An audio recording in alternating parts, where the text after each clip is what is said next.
예, 학습 성과는 몇 퍼센트나 되냐고 물어봤습니다. 이것도 뭐 저희 튜토리 프로그램에 대한 성과를 얘기하시는 건가요? 아마 저한테 물어봤으니까 저희 프로그램에 관련된 거겠죠. 먼저 한번 이야기를 하나 들려드리고 싶습니다. 그 환자가 있습니다. 환자가 이제 뭐 뇌종양에 걸렸습니다. 근데 이제 의사가 지시를 하죠. 의사가 이제 지시한 내용이 뭐 A, B, C, D에 처방을 내렸습니다. 그런데 이제 환자가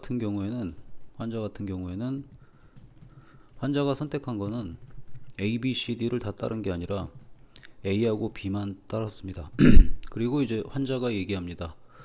병이 안 나았습니다. 병이 낫지 않습니다. 이렇게 얘기합니다. 어떻게 생각하시나요? 이런 경우에 그럼 환자가 병이 안 났으니까 0%인가요? 성과가? 네, 이때 책임은 누구한테 가는 겁니까? 뭐 의사가 지시한 다음에 환자가 A, B, C, D를 다 했나 안 했나를 체킹 안 한 의사의 책임이 있을 수 있을까요? 물론 있다고 얘기할 수 있습니다. 근데 환자는 A, B, C, D 중에서 C하고 D는 좀 어려워 보이니까 안 하고 쉬워 보이는 A만, B만 해놓고 병이 안 났다고 이렇게 밖에 나가서 얘기는 할 수 있겠죠. 하지만 의사한테 명확하게 얘기할 수 있을까요? 아마 제가 얘기하는 것의 핵심을 분명히 파악하셨을 거라 생각합니다.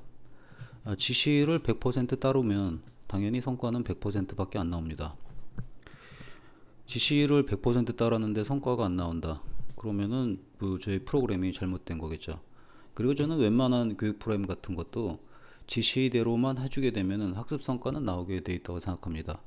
근데 요즘 같은 경우에는 지시를 100% 했을 때 따르는 퍼센테이지가 이렇게 많지가 않습니다.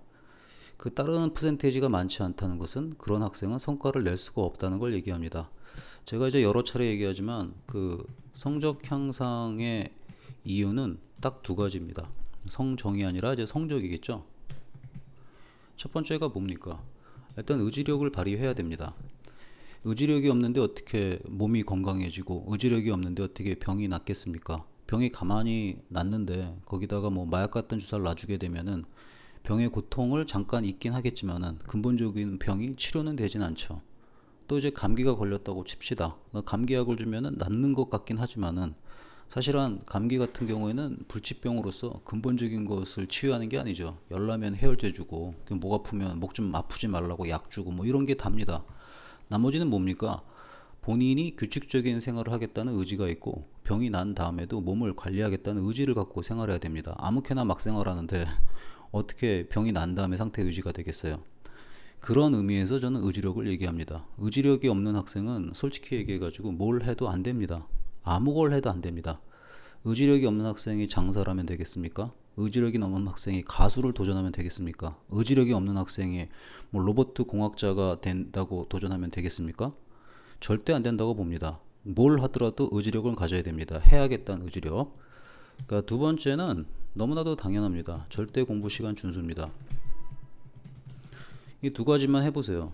두 가지 하고서 성적이 안 올라오면 여태까지 제가 이렇게 놓은 모든 교육 이론과 모든 교육 프로그램을 다 폐지 처리하겠습니다. 이 두 가지만 있게 되면은 저희 프로그램이 아니더라도 저는 성적이 오른다고 생각합니다. 그러면 저희 프로그램의 존재 이유는 뭐냐? 일단은 효율성을 제공한다고 봅니다.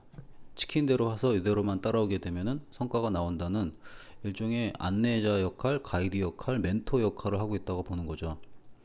그리고 이제 저희 프로그램에서 영어 교육에서 가장 우수한 프로그램은 직독직해 과정이 굉장히 우수합니다. 직독직해가 된다는 거는 뭐 단어도 모르고 문법도 모르고 구문도 모르는데 된다는 뜻이 아니겠죠. 그 외국어를 배웠는데 단어를 모르고 그 외국어를 구사한다. 걔는 엄청난 능력의 소유자입니다. 저는 그런 사람을 본 적이 없습니다. 본토인도 그렇지 않나요? 본토인도 단어 알고 있습니다. 그 다음에 문법 없이 공부해야 된다 이런 헛소리를 하시는 분들이 가끔 계십니다. 그 나라에 태어나면 됩니다. 그 나라에 태어나서 그 나라의 언어를 갖다 메커니즘을 익히면 되지만은 언어라는 것은 자기가 7세 때까지 습득한 그 언어를 떠나가지고 새로운 외국어를 자연스럽게 습득하는 데 한계가 있습니다. 그래서 문법을 먼저 익히고 기계적인 머릿속에 엔진 과정을 만들어 줘야지만이 원활하게 영어에서 한국어로, 한국어에서 영어로 왔다 갔다 할 수 있습니다. 그리고 나서 원어민적인 감각이 생겨나기 시작하는 거지. 이게 날 때부터 그냥 그 나라에서 태어나지도 않았는데 그냥 그 나라에 태어난 방식으로 배운다. 문제가 상당히 많죠. 그리고 굉장히 빠른 속도로 갈 수가 없습니다. 그걸 좀 빠르게 해주는 과정이 문법이라는 과정입니다. 그리고 또 구문이라는 거는 문법이랑 구문이랑 거의 같은 개념이지만 일상적으로 많이 나오는 패턴들이 있습니다. 그 패턴들에 대해서는 거의 뭐 우리말처럼 느낌이 와닿아야 됩니다. 예를 들면 학교에 간다? I go to school. 이런 문장 들었을 때 해석하는 한국인들 아무도 없습니다. 듣고 알아듣습니다. 그렇게 될 때까지 트레이닝을 해줘야 됩니다. 그렇게 될 때까지 트레이닝 과정을 좀 체계적으로 만들어 놓은 과정을 직독직해 과정이라고 보셔야 되지, 이걸 갖다가 이것만 달콤하게 해석하는 법만 배운다. 그러면 제가 해주는 문장과 해주는 지문에 대해서는 되겠죠. 그러나 본인이 스스로 할 땐 될까요? 절대로 안 된다고 봅니다. 따라서 이런 과정을 체계적으로 겪어야지만이 이 능력이 생기는 겁니다. 그 직독직해가 되면 영어가 끝이 아니죠. 직독직해가 된 다음부터가 바로 영어 논리로 가야 됩니다. 굳이 한국말 해석을 거치지 않고서도 바로 논리로 이해할 수 있는 단계로 넘어가야지, 그렇게 빨리 진행되는 스피킹이 나올 때도 이해가 되는 거고 연설문을 들을 때도 이해가 되는 겁니다.